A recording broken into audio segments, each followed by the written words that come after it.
परमेश्वर जो अब्राहम से अत्यधिक प्रेम करता था, अब्राहम से यह कहकर उसकी परीक्षा की, कहा, हे अब्राहम, अपने पुत्र अर्थात अपने इकलौते पुत्र इसहाक को जिससे तू प्रेम रखता है संग लेकर मोरिया पर्वत पे चला जाए। यहाँ पर हम देखते हैं कि इब्राहिम की अब परीक्षा ली जा रही है।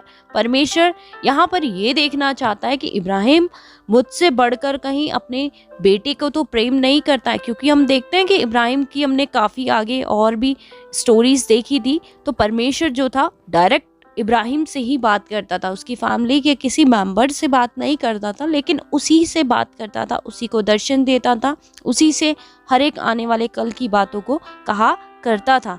तो यहाँ पर भी इब्राहिम की परीक्षा परमेश्वर लेना चाह रहा है कि अपने इकलौते पुत्र को दे दे और वहाँ उसको एक पहाड़ के ऊपर जो मैं तुझे बताऊंगा होम बलि करके चढ़ा।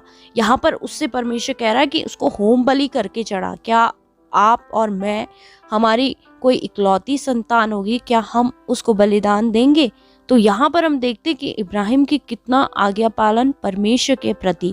अतः अब्राहम सवेरे तड़के उठा और अपने गधे पर कांटी कसकर अपने 2 सेवकों और अपने पुत्र इसहाक को संग लिया उस स्थान की ओर चला जिसकी चर्चा परमेश्वर ने उससे की थी। जैसा जैसा इब्राहिम से परमेश्वर ने कहा, इब्राहिम ने वही किया। तो हम देखते हैं कि इब्राहिम जो है कितना परमेश्वर के प्रति आज्ञाकारिता उसके अंदर थी, और उसने अपने सेवकों से कहा, गधे के पास यहीं ठहरे रहो। तब अब्राहम ने होमबलि की लकड़ी ले अपने पुत्र इसहाक पर ला दी और वे दोनों एक साथ आग छुरी लेकर चल दिए। यहाँ पर फिर हम देखते हैं कि परमेश्वर ने जैसा जैसा अब्राहम से कहा था, अब्राहम ने वैसा वैसा ही किया, और केवल अब्राहम और उसका पुत्र दोनों ही वो उस पर्वत पे गए।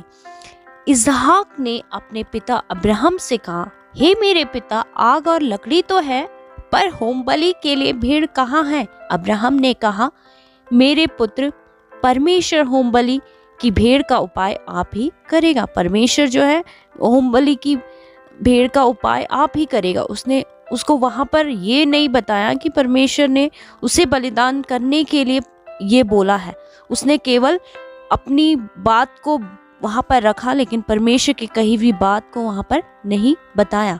तो हम देखते हैं कि इस स्तर तक अब्राहम की परीक्षा हुई, लेकिन हम देखते हैं अब्राहम जो है अपनी परीक्षा में पास हुआ।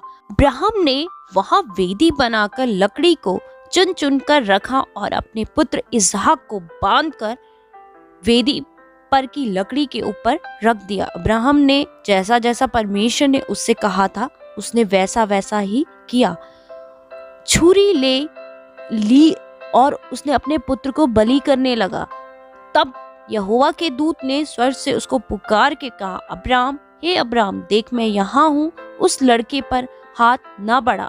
तूने जो मुझसे अपने पुत्र वरन इकलौते पुत्र को भी नहीं रख छोड़ा, इससे अब मैं जान गया हूँ कि तू परमेश्वर का भय मानता है। यहाँ पर हम देखते हैं काफी बार परमेश्वर हमारे भी जीवनों में परीक्षाएं लेता है कि हम लेते हैं तभी परमेश्वर का धन्यवाद करते हैं, या हमारे पास जब नहीं है तब भी हम क्या परमेश्वर का धन्यवाद करते हैं। अब्राहम के पास जब नहीं संतान थी तब भी वो परमेश्वर के प्रति आज्ञाकारिता उसके अंदर थी। जब उसके पास संतान हुई तब भी परमेश्वर ने उसकी परीक्षा की कि ये कहीं मुझसे अत्यधिक जो है अपने पुत्र से तो प्रेम नहीं रखता है। जैसा उससे परमेश्वर ने कहा उसने वैसा वैसा ही किया। इस कारण मैं निश्चय तुझे आशीष दूंगा, तेरे वंश को आकाश के तारागण और समुद्र के तीर की बालू के किनके के समान अनगिनत करूंगा। सारी जातियां अपने को तेरे वंश के कारण धन्य मानेंगी, क्योंकि तूने मेरी बात मानी है। यहाँ पर हम देखते हैं कि अब्राहम ने परमेश्वर की बात मानी और परमेश्वर ने उसे अनगिनत आशीषों से भी भरा। यदि हम परमेश्वर से, अपनी परिस्थितियों से बढ़कर, अपने अजीजों से बढ़कर, अपनी हर एक बातों से बढ़कर यदि हम प्रेम करते हैं, तो परमेश्वर भी हमें इन अनगिनत आशीषों का वारिस बनाता है। हम ये ना सोचें कि परमेश्वर जब तू देता है तभी हम तुझे धन्यवाद दे। जब हमारे पास ना हो तब हम तुझे धन्यवाद ना दें, लेकिन यदि हम चाहते हैं अपने जीवन में भी अब्राहम की तरह आशीष को पाना, तो हमें भी इस स्तर तक परमेश्वर से प्रेम करना है कि प्रभु हमें उन परिस्थितियों में भी परमेश्वर का धन्यवाद देना ना छोड़ें। जिस प्रकार से इब्राहिम की परीक्षा हुई, उस परीक्षा में अब्राहम जो था पास हुआ और उसने उस परीक्षा को पास कर कर परमेश्वर का धन्यवाद दिया और परमेश्वर ने तब उसको अनगिनत आशीषों से भरा। तो आज हमें भी परमेश्वर कब अनगिनत आशीषों से भरेगा, जब हम ना होने पर हमारे पास नहीं भी है तब भी हम परमेश्वर का धन्यवाद देंगे, तो अब्राहम के समान हम भी उन अनगिनत आशीषों के वारिस होंगे।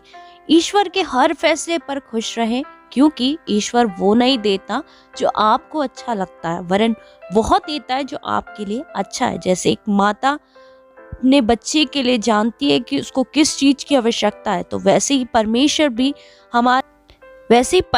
भी जानता है हमसे बढ़कर कि हमें किस चीज की जरूरत है। ईश्वर के हर फैसले पर खुश रहें, क्योंकि ईश्वर वो नहीं देता जो आपको अच्छा लगता है, वरन वह देता है जो आपके लिए अच्छा होता है। तो इसीलिए अब्राहम की तरह यदि हम चाहते हैं अनगिनत आशीषों के वारिस होना, तो हमारे पास जब नहीं भी है तब भी यदि आप उसका धन्यवाद देते हैं, तो आप अब्राहम के समान ही उन अनगिनत आशीषों के वारिस होगे। तो इसीलिए यदि आपके जीवन में कोई परीक्षा आती है, तो उस परीक्षा की घड़ी में उस परमेश्वर का धन्यवाद देना ना छोड़े। Thank you.